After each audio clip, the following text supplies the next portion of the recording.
కాగిత కృష్ణప్రసాద్ అనే నేను శాసనసభ సభ్యునిగా ఎన్నికైనందున శాసనం ద్వారా నిర్మితమైన భారత రాజ్యాంగం పట్ల నిజమైన విశ్వాసం విధేయత చూపుతానని, భారతదేశ సార్వభౌమాధికారాన్ని సమగ్రతను కాపాడుతానని, నేను స్వీకరించబోయే కర్తవ్యాన్ని శ్రద్ధాశక్తులతో నిర్వహిస్తానని దైవ సాక్షిగా ప్రమాణం చేస్తున్నాను.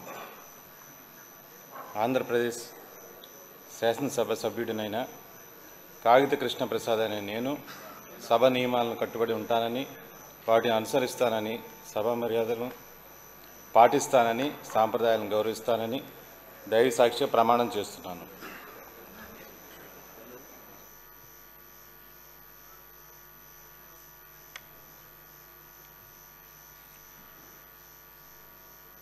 శ్రీ కుమార్ రాజా వర్ల